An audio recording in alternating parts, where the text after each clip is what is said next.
কাজের ভিসা ভিডিওটার part second করে ফেললাম, কারণ ওই সময়টা আমি আসলে কনসেন্ট্রেট দিতে পারছিলাম না, কারণ জায়গাটা অনেক খারাপ ছিল। তো আপনাদের মাথায় রাখতে হবে, আপনি স্টুডেন্ট ভিসা যদি পৃথিবীর যে প্রান্তেই ঢুকেন না কেন, এটা আসাটা ইজি। এবং স্টুডেন্ট ভিসাটা হচ্ছে আপনার প্রত্যেকটা দেশে অ্যাপ্রুভ করে রিকোয়ারমেন্ট অনুসারে। এবং আপনি যদি শিক্ষিত হন, অনার্স কমপ্লিট করে থাকেন, বা আপনি ডিগ্রিতে পড়েছেন, IELTS দিবেন, চলে আসবেন। অন্যান্য দেশগুলোতে কিন্তু আপনার অন্যান্য দেশগুলোতে কিন্তু আপনার IELTSও লাগে না অনেক দেশে। আপনি যদি medium of instruction media MOA থাকে, সেটা দিয়েই কিন্তু আপনি আসতে পারবেন। সো আপনাদের উচিত হবে মানে দেশের বাইরে আসা যারা প্ল্যান করতেছেন, তারা অবশ্যই হচ্ছে স্টুডেন্ট ভিসা ট্রাই করা।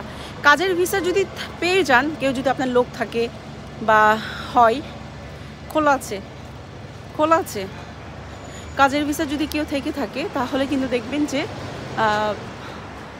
ইজিলি যদি হয় তাহলে আপনি আসতে পারবেন। আদারওয়াইজ কিন্তু কাজের ভিসা পাওয়াটা ভেরি টাফ এবং অনেক কস্ট। অনেক সময় হচ্ছে এগুলো ফ্রড ইনভাইটেশন পাবেন, বা অনেক সময় হবে না।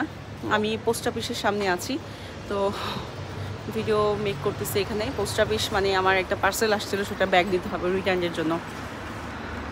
এখানে থাকবে?